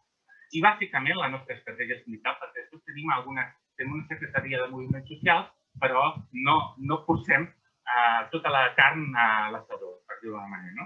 Però és que aquest espai laboral va molt més enllà del centre de treball. El cas de Nissan, amb el tema de les contractes de matriu i les subcontrates, és veritat que la suma, la idea bàsica de sumar conflictes, que era la idea dels 80 i dels 90 de l'estratègia sindical, és absolutament inviable, perquè és que si no vas a un marc d'acció estratègic sindical com territorial o més ampli, i a més només penses l'afiliació en termes de lloc de treball en un mercat de treball que cada dia canvia de lloc de treball, doncs llavors et passa el que passa. I llavors et generen les contradiccions entre subcontrates i empreses centrals que es generen. Llavors aquí hi ha elements per pensar-hi a nivell d'estratègia. El centre de treball és un àmbit per fer sindicalisme de proximitat i és bàsic, però no és bàsic a nivell estratègic. És un punt de partida. Llavors, aquí ens hem d'anar a les fonts del poder sindical i que, com la Marta assenyalava, que han entrat en crisi. Una és la crisi de la pròpia esquerra, la crisi social, és la moral discursiva.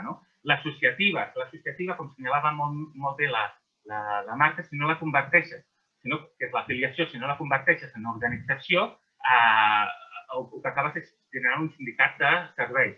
Per tant, quin és el gran problema també? Que el sindicat actualment s'articula a través del poder institucional. Hi ha una atrofia del poder institucional. És a dir, s'articula a través dels alliberaments, a través de la representació institucional, però quan no treballes als altres fronts del poder sindical, l'estructura queda com aïllada de la realitat social. Llavors no hi ha mecanismes de contrapès dins de les pròpies organitzacions sindicals. Això genera un problema estratègic logístic. És a dir, tu tens la teva secretaria de moviments socials, d'acord? Però els grans sectors que ja estan organitzats, que a més, pensem que a Catalunya el nivell d'afiliació és d'un 11%, un dels més baixos d'Europa, i estan en sectors que no tenen res a veure amb la nova composició del món del treball, en aquesta nova classe que estàvem distribuint abans, no que estan lligades a contractacions homogènies, a certa estabilitat laboral. Per tant, si no hi ha el paper ho aguanta tot. Perquè ara anem a fer lluites, anem a fer aquests de marxa, estem amb els sense papers, etc. Però si el teu model d'afiliació es basa només en el lloc de treball, la teva forma d'acció sindical es basa només amb l'empresa, no es penses a formes d'afiliació que no estiguin lligats a aquest lloc de treball, etc., i no poses els recursos d'aquests sectors que són dinosaures respecte a la nova composició del món del treball, els poses precisament en els altres llocs, si no fas aquesta reflexió lògico-estratègica, doncs llavors acabes amb la impotència total. Llavors hi ha l'altra font de poder, que és la moral discursiva. Jo crec que tenim dues grans experiències, que ja per això acabar una mica, que és el tema, per exemple, aquí fa uns anys, la idea que un sindicalisme sociopolític, perquè aquí la Carta de Drets Socials, aquí tot el que plantejava la Marta, és un sindicalisme sociopolític, és a dir, la classe obrera, les classes treballadores han de donar solució al conjunt de la societat. Però com dones... I això és el que et dona legitimitat i et dona això, aquesta legitimitat moral, aquesta legitimitat política i social que et permet avançar, no? I això és el que havia entrat en crisi, com s'ha descrit molt bé. Però precisament quan trenques aquesta visió, diguem, estrictament obrerista del sindicalisme, és quan tu tornes a recuperar aquest capital. Jo recordo la vaga del 3 d'octubre, vam entrar en un debat que semblava des de fora molt nominal sobre si jo havia estat una aturada de país o si havia estat una vaga general. A molta gent li semblava que jo era un debat nominal, no? Al revés. Els instruments de lluita no són neutres. El fet que en aquell moment els sindicats, la CGT, la IAC, el sindicalisme alternatiu, busquessin l'eina de la lluita del món del treball per fer un combat sociopolític com era de l'embocadura que era en aquell moment, va ser primer un procés d'alfabetització brutal del sindicalisme per milers de persones que no es sentien interpel·lades per al món sindical des de feia molts anys.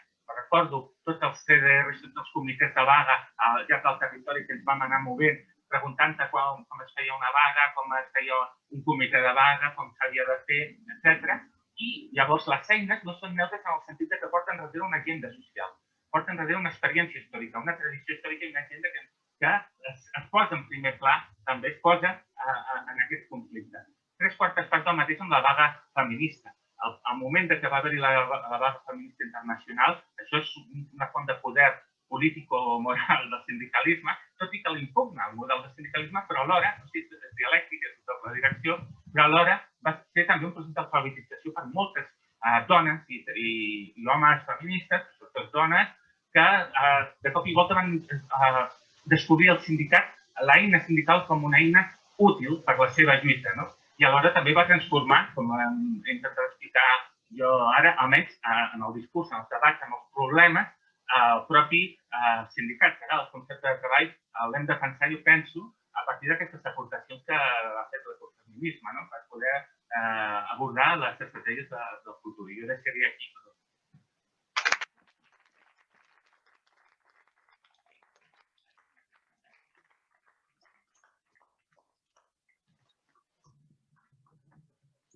Vale, doncs el que farem, com al final, com era previsible perquè hi havia molts temes, les intervencions han sigut més llargues, en lloc de fer aquesta segona ronda com de respostes, sorgirem directament al debat per tenir temps i que no passi com aquest matí, que al final el públic no s'ha pogut pràcticament intervenir. Llavors, si teniu preguntes, intervencions, el que sigui, abans parlant també amb el Pedro, comentaven que potser era interessant que gent que està també d'experiències sindicals, ja siguin de sindicalisme laboral o de sindicalisme social, pugui intervenir i compartir reflexions que hagin fet des dels seus espais.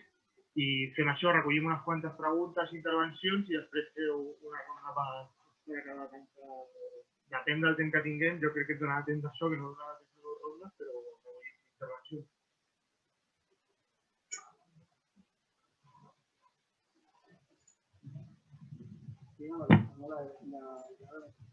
Sí, crec que sí. Entrec això. No. Micro.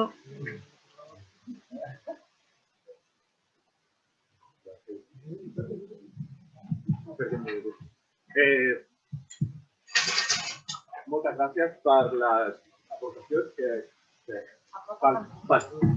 pel poc temps que heu tingut han estat magistral i jo crec que no es pot, jo no posaria ni una coma al que heu dit.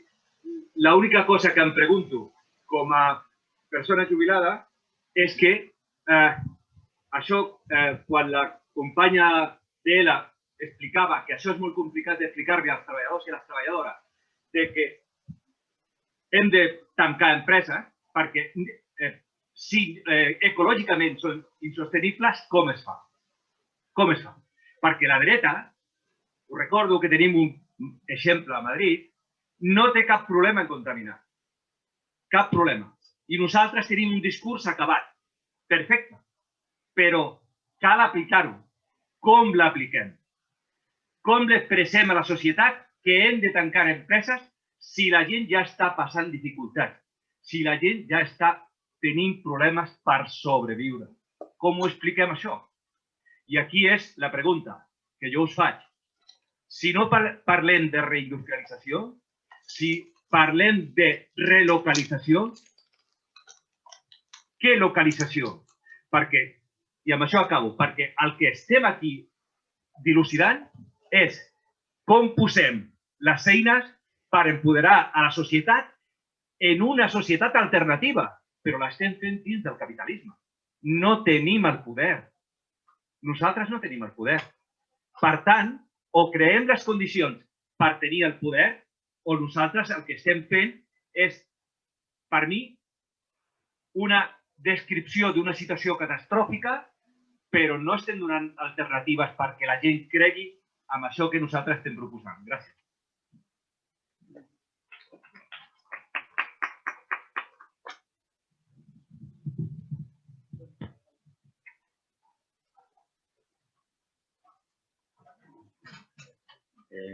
Hola, bona tarda.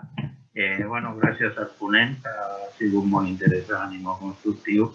Jo volia posar també sobre la taula un tema, perquè de vegades quan parlem de 35 hores i coses d'aquesta, potser estem oblidant de sectors sobreexplotats en hores de treball que no es paguen o que els obliguen a fer, sobrecàrregues de treball, per exemple, repartidors, que han d'entregar 100, 120 paquets cada dia, treballadores de la neteja, que jo les veig cada dia corrent,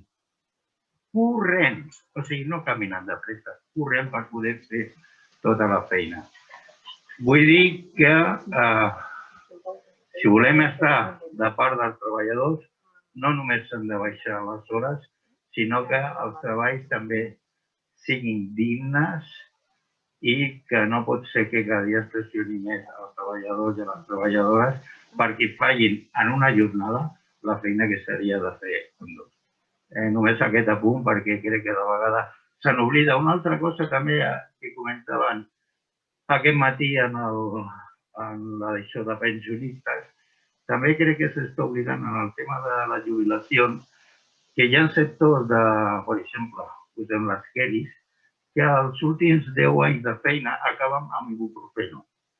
No és el mateix, i de fet en alguns països ja es tracta així la jubilació, qui es pot jubilar als 55 anys perquè ja el cos ja no li funciona si no va dopat, que gent que el cos encara li aguanta d'oficina, etc. i potser podria estar més temps treballant. No és una cosa de boixo, hi ha països, inclús crec que alguns estats de Nord-Amèrica s'aplica així, o sigui que no és cap invent, però també veig que els sindicats no els veig aquí en aquest estat parlar d'això. Gràcies.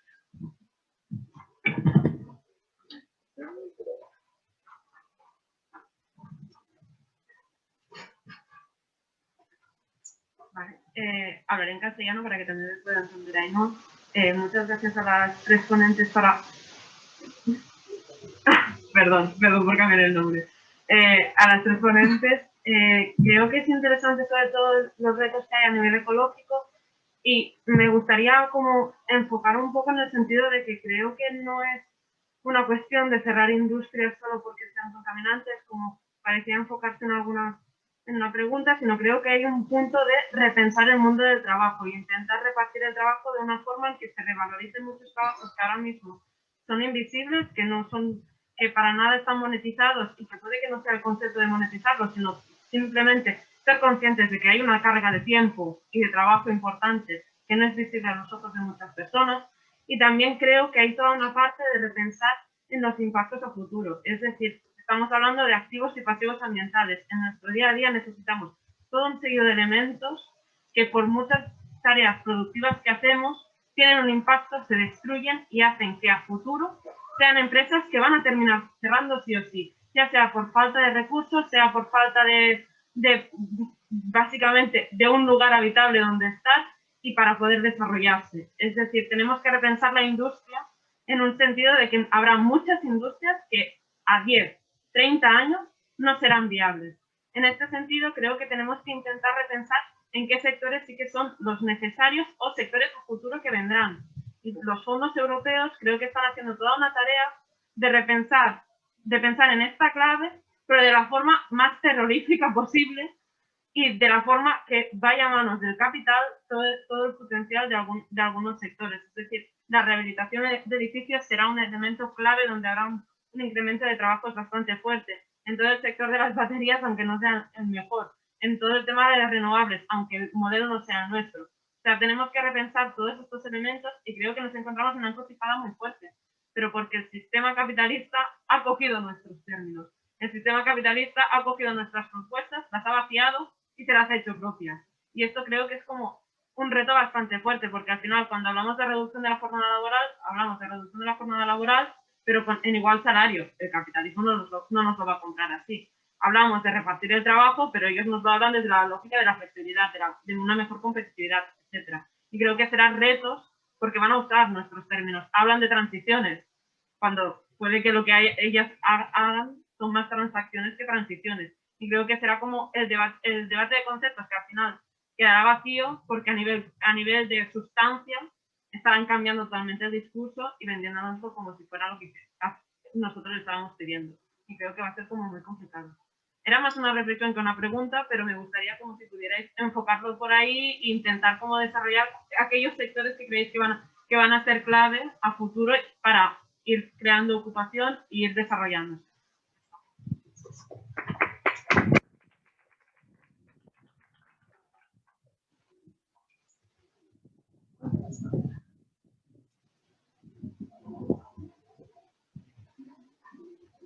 Bueno, lo mejor es repetir en parte la misma pregunta. Yo creo que estamos en una situación muy complicada.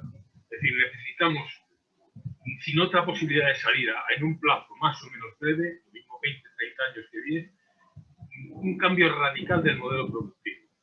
Y un cambio radical que en el intermedio necesita algún tipo de apoyo económico, de fondo, que permita que el cambio no se va a hacer de un día para otro. El problema es que además de esas cosas, ese cambio necesita una movilización de unas fuerzas enormes para paralizar lo que sí está manejando la parte contraria. Y nuestra preocupación no es que no entendamos el problema tal como está planteado. El problema es cómo le convences, y tenemos pruebas concretas recientes, por ejemplo, en la NICSA, es decir, sí, mira, lo que habría que hacer es tal, y entonces está. Lo que le suena a la gente es que le estás hablando en una sociedad idílica que vamos a crear, el socialismo va a ser maravilloso. Es decir, pero mañana, ¿de qué comen mis niños? Y entonces, ese es el drama con el que vivimos, cómo planteamos sindicalmente las cosas para conseguir que la gente admita ese plazo, con qué apoyos para esa transición, para ese intermedio, y cómo somos capaces de movilizar. Entonces, había cosas muy interesantes que planteaba la compañera vasca y también me gustó mucho las tres intervenciones. Pero la pregunta para el mañana en cada puesto de trabajo, en cada barrio, en cada esquina, es esa que yo planteo, ¿no? ¿Cómo hacemos todo eso? Y es complicado. Si tenéis respuestas, pues maravilloso.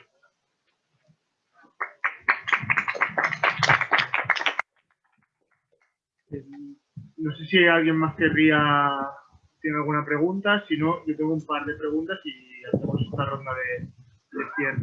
Yo, por una parte, más dirigido a Marta y a Marc, porque la situación de Euskal Herria, especialmente de la comunidad autónoma vasca, es diferente en cuanto a las mayorías sindicales. Una reflexión que me venía ahora es cómo se puede hacer un cierto salto de escala en el sindicalismo combativo. Pensando también, por ejemplo, en el modelo de la mayoría sindical vasca, ¿no? O sea, hay una crisis muy fuerte del sindicalismo de concertación, del sindicalismo mayoritario. Durante una fase, después de 2008, perdieron muchas afiliaciones, pero eso no se ha traducido en un crecimiento equivalente del sindicalismo alternativo. Es verdad que crecen y crecen a buen ritmo. La gente de Cataluña, por ejemplo, crece a muy buen ritmo y está por encima de 15.000 afiliados y cada año las cifras son buenas, pero no hay ese salto. Entonces, no sé si tenéis ideas sobre eso.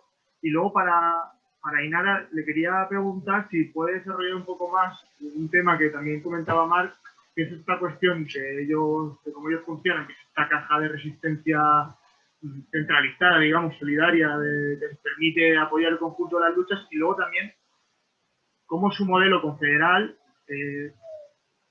quizá más integrado que los sindicatos, o desde mi punto de vista, que los sindicatos que tenemos ahora en Cataluña, les ha permitido redistribuir, que lo comentaba más, recursos desde sectores más sindicalizados y con más tradición y con afiliaciones más altas y por lo tanto más recursos, como pueden ser el metal en el caso de Euskal Herria, pero también en Cataluña, o el sector al que pertenecen los dos, que es el de la educación, a sectores como las residencias, los supermercados o otros sectores emergentes y muy precarios, ¿no? Entonces, si puede explicar un poco más eso, porque me parece una experiencia muy interesante.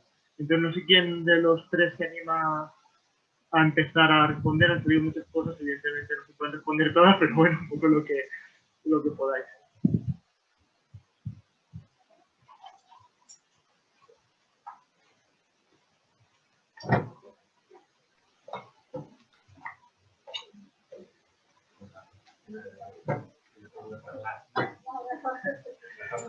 Ainara, dicen por aquí, Marta y Matt, si te animas a empezar tú. Vale.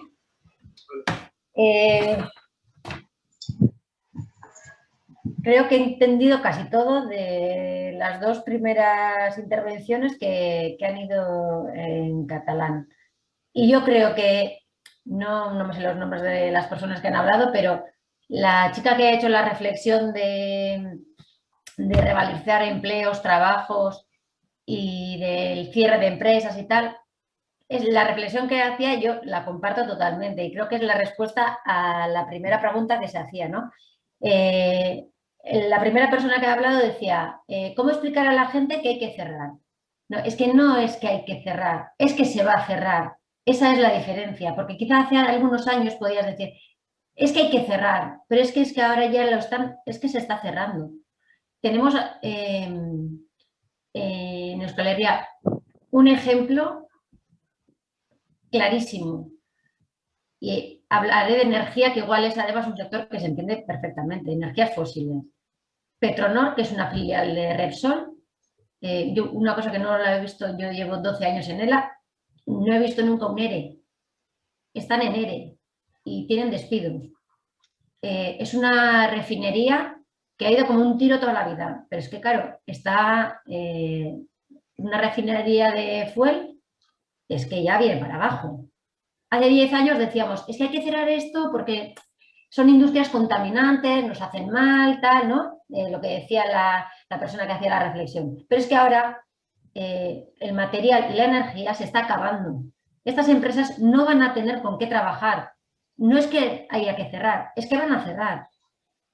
Y me paso a la otra pregunta que hacía, voy por números, la cuarta persona que decía, ¿cómo hacemos esa transformación entre que se cierra uno otro? La contestación es muy difícil, pero es que la cuestión es que no podemos cambiar ese proceso se va a dar sí o sí. Entonces, en ese trasvase de empleos que van a desaparecer y se van a crear, desde ELA una de las únicas alternativas que vemos es reforzar el sistema de protección social para esta gente que se va a quedar sin empleo, sin recursos, hasta que...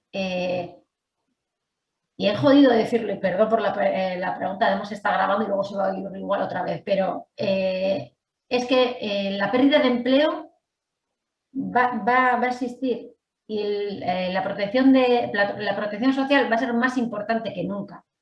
Eso por parte de la gente que decía, es que muy bien, la NISA no quieren aceptar que esto se va a acabar tal, lo que les importa es qué les van a dar de comer a sus hijos e hijas al día siguiente. Es normal que la gente piense eso, pero es que necesitamos un sistema de protección social que garantice eso. Luego ya se hará, o mientras tanto se tendrá que hacer una transición. Otra cuestión es que si esa transición la va a hacer el capital vía fondos europeos, ya sabemos que vamos a estar mucho peor de lo que estamos ahora. Todos estos fondos, que no son regalos, son préstamos y hay que devolverlos y nos van a traer más reformas, por mucho que digan que no va a traer reforma laboral, que no va a traer reforma de pensiones, Eso va a venir. Si aceptamos estos fondos, van a venir reformas, la protección social va a caer y la transición se va a hacer mal. Porque esa transición no está pensada para hacer una transición energética, una transición ecológica. Lo que están pensando es en su propia transición de tener una empresa a tener otra, de tener unos beneficios a tener otros. La transición es muy difícil. Yo no tengo contestación a la pregunta, no te voy a mentir, pero es que va a ocurrir. Es que no hay que vender que hay que cerrar. Es que hay que decir, es que esto va a venir. Hace 8 años pensábamos que había que cerrar porque contaminaba, pero es que ahora estamos viendo que sectores estratégicos, energéticos, que utilizan un montón de materiales, los sectores que están más ligados a lo digital, los materiales, no nos engañemos. O sea, es que el coche eléctrico, nadie va a tener 2 coches eléctricos en su casa. No nos engañemos, no hay material que vaya a soportar esas baterías, esos coches. Es que no estamos hablando de otro concepto muy importante. Y hay que hablar del modelo de consumo que tenemos, del modelo de las necesidades reales que tenemos y de redimensionar esas necesidades. No podemos pensar que vayamos a vivir como vivimos hasta ahora. No vamos a tener ni tanta energía ni tanto material. Es que nos lo hemos fundido todo. Entonces, es que esa transición ya no es pasar el empleo de un sector a otro, sino con qué vamos a vivir y cómo vamos a vivir. Es que lo que hay que repensar no es solo el empleo, es que lo que hay que repensar es la vida en general. Es que nos hemos cargado el planeta y ya no da más de sí. Bueno, perdona, no nos hemos cargado el planeta la clase trabajadora. El capitalismo se ha cargado el planeta. También hay que ver aquí las responsabilidades donde están. También es verdad que desde el punto de vista individual tenemos que pensar que con el nivel de consumo que tenemos ahora, la transición va a ser mucho más difícil. Más bien imposible, porque es que no tenemos de dónde sacar esos materiales y esa energía. Es que el problema está ahí. Van a cerrar porque no van a tener con qué trabajar. Yo creo que va por ahí. Que la contestación, o sea, es esta, pero yo no tengo una solución.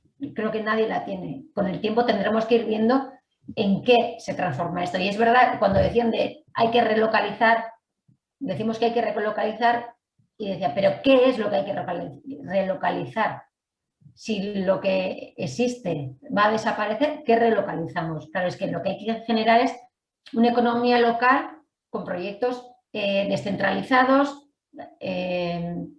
más pequeños, que no funcionen en un sistema capitalista, cooperativas. Es que hay que volver a vivir con menos. Es que no es una cuestión solo de empleo, de economía, es una cuestión de modelo de vida. Bueno, hasta ahí. Y lo que me preguntabas de la caja de resistencia y el modelo confederal, bueno, la caja de resistencia, yo he explicado un poquito a grosso modo lo que significa, pero bueno, tenemos un modelo de caja de resistencia que cada afiliado paga su cuota y automáticamente el 25% de esa cuota pasa a una caja de resistencia. Y cualquier persona afiliada a ELA que vaya a una huelga tiene unas condiciones, por ejemplo, tiene que ser una huelga de más de 5 días, las cuantías van por, bueno, hay unos cálculos hechos para más o menos saber lo que se puede llegar a cobrar de esa caja de resistencia cuando tú estás en una huelga. Pero la verdad es que es la mejor herramienta que tenemos para este modelo de confrontación, porque no hay persona que aguante una huelga de 600 días como estuvieron en las residencias de Vizcaya. Y hay huelgas de 600, hay de 300 y ahora mismo hay más de una huelga larga. Si no tuviésemos esa caja de resistencia sería imposible. De hecho, tenemos problemas para sacar adelante algunas huelgas porque otros sindicatos no tienen esa caja de resistencia y no pueden llevarlas a cabo. Y hay muchas huelgas que las hacemos en solitario porque tenemos caja de resistencia y el resto de sindicatos que apoyan que irían a una huelga en teoría, no secundan las huelgas porque no tienen esa herramienta. Por esa parte sí tenemos una debilidad en la mayoría sindical, que hablaba de la mayoría sindical vasca, ¿no? se lo preguntabas a Marta, pero bueno, la mayoría sindical vasca, aun teniendo una tradición quizá más larga y en representación el porcentaje que tenemos es mayor, también tenemos nuestros problemas de este tipo, que no todos los sindicatos tenemos las mismas armas y a veces hacer ese trabajo conjunto pues también cuesta lo suyo. Y el modelo confederal, es que es verdad que el modelo de es un poco, aquí es lo habitual, pero por ejemplo en sindicatos europeos y no te digo nada americanos, el modelo es diferente. Incluso aquí en otros sindicatos estatales más grandes, sin nombrar a nadie, el modelo que tienen también es diferente. Es decir, nosotras tenemos 3 federaciones dentro de ELA y en esas 3 federaciones agrupamos a todos los sectores. Pero esas 3 federaciones no tienen un nivel de, digamos, de autonomía como si fuesen 3 sindicatos. Me explico. La afiliación, tú no te afilias a una federación, tú te afilias a ELA.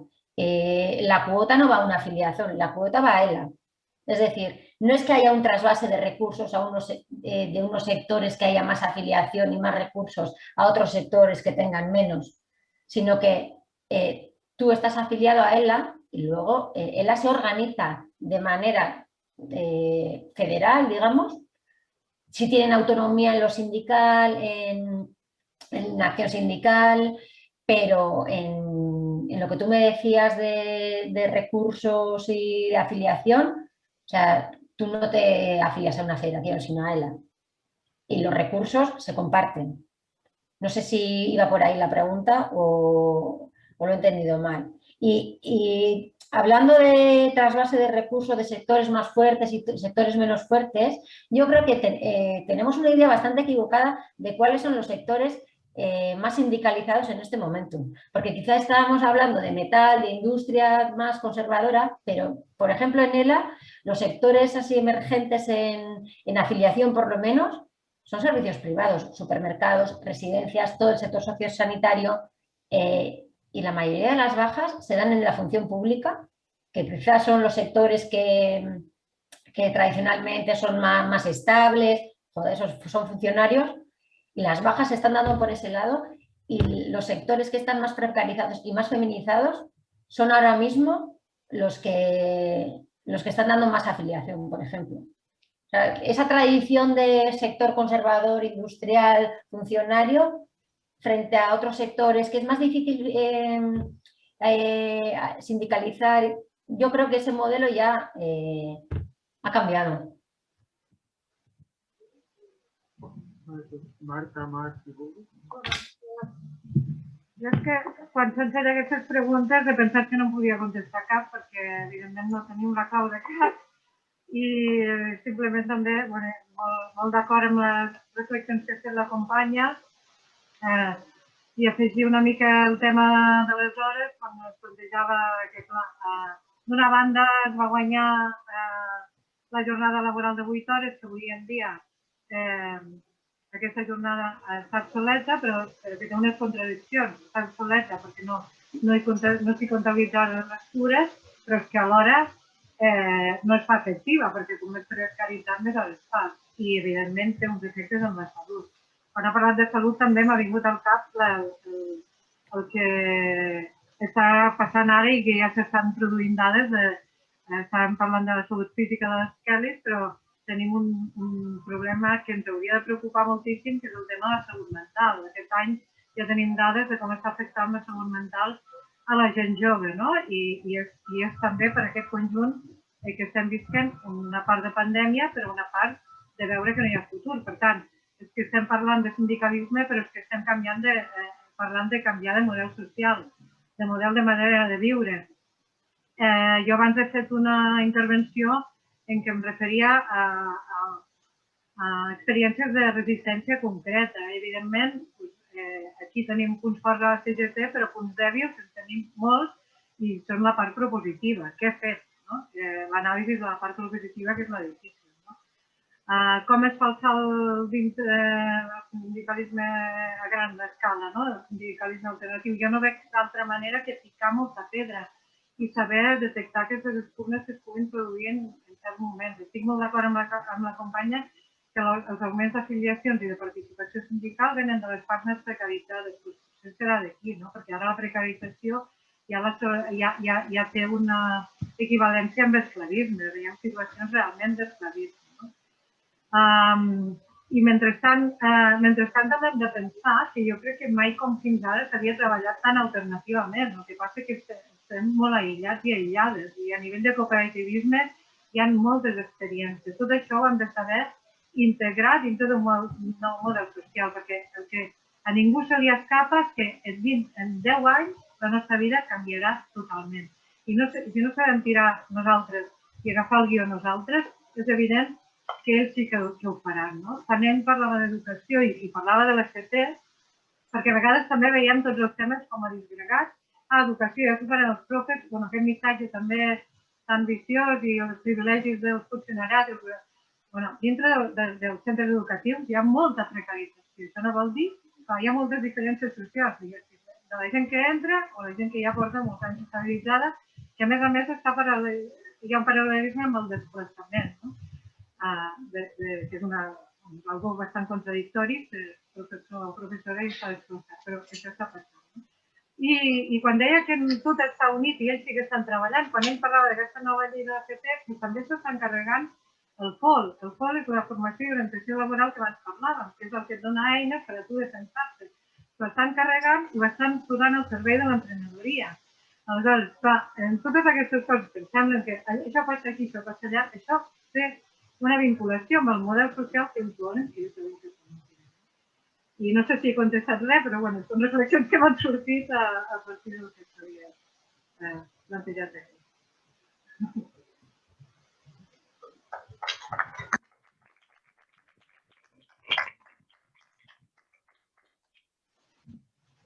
Sí, jo també vaig molt perdut, ni idea. I a més, no sé, però quan parlo de posar més recursos en un lloc o en un altre, em refereixo a aquesta reflexió una mica que sembla que posa sobre la taula, el nou concepte de producció, reproducció social, etc. Em sembla que hi ha molts sectors que se'ns escapen, començant per aturats de llarga durada, per pensionistes, aturats els nouvinguts, vull dir, gent que no té paper, tots uns sectors molt precaritzats que efectivament pot ser que a nivell hi hagi ara un increment en espais formals d'aquesta afiliació, però a mi em sembla que em dona la sensació que l'experiència, quan parla de l'experiència de classe en el sentit ampli, de les múltiples experiències tirades a les múltiples crisis que obre l'actual fase del capitalisme, no podem articular amb una identitat de classe totes aquestes experiències des del món del treball. No en som capaços, almenys no veig que sí que hem fet intents, per exemple, de marees bàsiques que citen per la vivenda i que tinguin una forma d'afiliació, un vincle d'afiliació i després munten allà els seus centres socials, o munten la seva lluita per la vivenda allà i no estan a cap sector de treball, però forma part de l'experiència de la classe. I em sembla que això no és normal dintre de les pràctiques ni del sindicalisme alternatiu ni del sindicalisme hegemònic, per dir-ho així. I penso que és fonamental. Allò que no omple el sindicalisme alternatiu ni institucional, l'omple el que ara en diem sindicalisme social. I l'emergència del sindicalisme social el que assenyala és unes tasques que la tradició a la que pertany la Marta abans les assumia perfectament. I ara no. Recordo les vagues de lloguers, etc., els CNTs, etc. Llavors, a partir d'aquí, per això seria també aquesta reflexió de com actua el capital ara, perquè ens retrotreu formes d'organització, paradoxalment, que ens recorden potser aquestes de fa tants anys, de pensar a través del territori, de pensar no exclusivament al lloc del treball i, per tant, reorganitzar la composició, l'organització sindical en base a aquestes noves realitats i aquestes noves identitats de classe. Llavors, jo penso que la cosa em referia a això, en aquest sentit. Tots aquí tenim feina. Llavors, aquí les aliances primer, la taula sindical de Catalunya, una aliança del sindicalisme alternatiu d'intentar, perquè sabem que és impossible a nivell d'empreses, a nivell de treball, hi ha experiències que ressesten i hi ha moltes contradiccions. Però intentar, almenys, tenir un diagnòstic compartit, una voluntat menys manifesta, de voluntat d'unitat d'acció, de trobar-nos amb aliances després amb moviments veïnals, ecologistes per la vivenda, d'aquí es treure una aliança, una agenda sociopolítica que es permet intervenir precisament en el model de transició laboral que es pugui haver en un sector i no tindrà unes contradiccions tan grans com, per exemple, entre empresa mare i subcontrates. Si tu intervens sindicalment a nivell de ciutat, perquè les classes, la seva composició no és estrictament aquella persona que està treballant en el centre de treball. Llavors, les solucions han de ser compartides. Evidentment que la democràcia ha d'entrar als centres de treball, però els marcs de decisió estratègics també han de ser d'intervenció pública, público-comunitària, de l'economia col·laborativa, les cooperatives. Nosaltres vam subvencionar una cooperativa, hem estat treballant per generar cooperatives amb companys de riders, el qual tenia una altra contradicció. Després, d'acord, són experiències d'autoorganització, experiències que prefiguren formes de control obrer, però, clar, la lluita que pots donar en el centre de treball, que quan fas una vaga també fas aquesta experiència que a vegades idealitzem molt de la cooperativa, però també la fas en una vaga. Experiències d'autoorganització, experiències de gestió econòmica, experiències que també estan en el món de la cooperativa. Efectivament, que s'ha de potenciar. Jo no estic contrapostant, però dic que a generar amb els recursos, dius, una cooperativa, però també al centre de treball. Em referia una mica a tot això. Llavors, del tema de la transició al treball, jo estic com la companya del País Basc, això es donarà sí o sí. Aquí hi haurà una sortida ecofeixista, per dir-ho d'alguna manera, o una sortida solidària. Per això, l'àmbit de decisió estratègica sindical ha de ser sociopolític i ha de buscar aquestes aliances i aquestes formes. I llavors, hi ha tot un recorregut, hi ha treballs de col·laboració entre diferents sindicats que hem estat assajant i amb partits polítics d'intentar pensar transicions en el sector de l'automòbil, en el sector de l'agroindústria, en el sector energètic, etc. Primer, aquesta desindustrialització necessària de l'agroindústria, de les càrniques, de la silvicultura, tot això genera una quantitat ingent de llocs de treball. Però també la idea d'apostar per el transport públic, efectivament elèctric, però transport públic d'una forma, diguem, monumental, com dir-ho. Això també permet pensar una certa reconversió, una mica, en aquest terreny, etc. No ho sé, jo tampoc sé improvisar aquí, ni molt menys aquestes grans preguntes, per saber.